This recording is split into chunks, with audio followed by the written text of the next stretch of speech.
आज आपण बोलणार आहोत एक अशा ऐतिहासिक आंदोलनाबद्दल ज्याने देशाच्या राजकारणात अक्षरशः भूकंपासारखी हलचल माजवली। नीट पेपर फुटी प्रकरणात तीव्र जन आक्रोश आणि जेनझी विद्यार्थ्यांनी पुकारलेल्या आक्रमक आंदोलनामुळे केंद्र सरकारला अखेर गुडघे टेकावे लागले। मोदी सरकारच्या गेल्या 12 वर्षांच्या कार्यकाळात अनेक आंदोलने झाली, पण एखाद्या जन आंदोलनामुळे थेट केंद्रीय मंत्र्याला राजीनामा द्यावा लागण्याची ही पहिलीच वेळ ठरली। हा लढा नेमका कसा पेटला, कॉक्रोच जनता पार्टीची स्थापना कशी झाली आणि जंतर मंतरवरील या ऐतिहासिक आंदोलनाची संपूर्ण टाइमलाईन काय होती, हेच आपण आजच्या या व्हिडिओमध्ये सविस्तर जाणून घेणार आहोत। नमस्कार, मी मयुरी आणि आपण पाहतात मुंबई आउटलुक। या संपूर्ण प्रकरणाची सुरुवात झाली ती 3 मे 2026 रोजी, जेव्हा देशभरात नीटची परीक्षा पार पडली। पण अवघ्या काही दिवसातच म्हणजे 12 मे रोजी या परीक्षेचा पेपर फुटल्याने भयानक सत्य समोर आलं आणि परीक्षा रद्द करावी लागली। लातूरसह देशभरात सीबीआयचे छापे पडले आणि मोठे रॅकेट उघडकीस आले।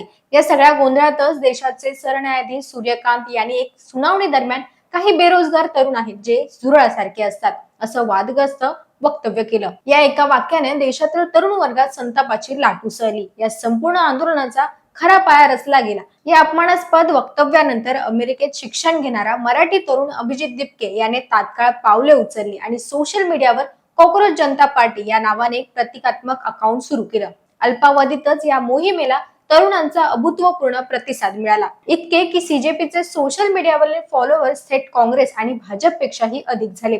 16 मे 2026 रोजी या पक्षाकडून अधिकृतपणे केंद्रीय शिक्षण मंत्र्यांचा राजीनाम्याची मागणी करण्यात आली। या डिजिटल क्रांतीनंतर आंदोलनाने प्रत्यक्ष रस्त्यावर रूप धारण केलं। 6 जून रोजी अभिजित दिपके अमेरिकेतून थेट भारतात परतले आणि त्यांनी दिल्लीतील जंतर मंतरवर आंदोलनाचा एल्गार पुकारला। देशभरातून तरुण या आंदोलनात येऊन जोडले गेले। त्यानंतर 28 जून रोजी प्रसिद्ध पर्यावरण तज्ञ आणि सामाजिक कार्यकर्ते सोनम वांगचुक यांनी जंतर मंतरवर आमरण उपोषणाला सुरुवात केली। हा लढा दिवसेंदिवस अधिक तीव्र होत गेला। 18 जुलै रोजी पोलिसांनी बळाचा वापर करत सोनम वांगचुक यांना जबरदस्तीने सफरजंग रुग्णालयात दाखल केलं, ज्यामुळे आंदोलकांचा संताप आणखीच वाढला। याचाच परिणाम म्हणून 20 जुलै रोजी कॉक्रोच जनता पार्टीने संसदेवर भव्य मोर्चाची हाक दिली। हजारो तरुण दिल्लीत दाखल झाले, जिथे पोलिसांनी आंदोलकांवर लाठी मार केला। परंतु या दडपशाहीमुळे हे आंदोलन देशभरात पसरले आणि सरकारवर प्रचंड दबाव निर्माण झाला। या दबावामुळे 20 जुलै रोजी सरकार आणि सीजेपी यांच्यात पहिली औपचारिक चर्चा झाली,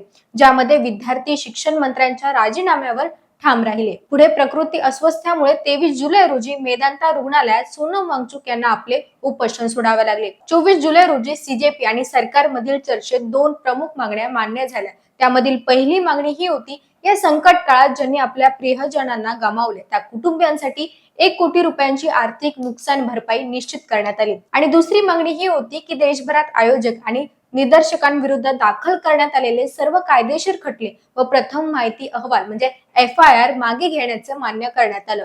अखेर 25 जुलै रोजी केंद्रीय शिक्षण मंत्री धर्मेंद्र प्रधान यांना आपल्या पदाचा राजीनामा द्यावा लागला।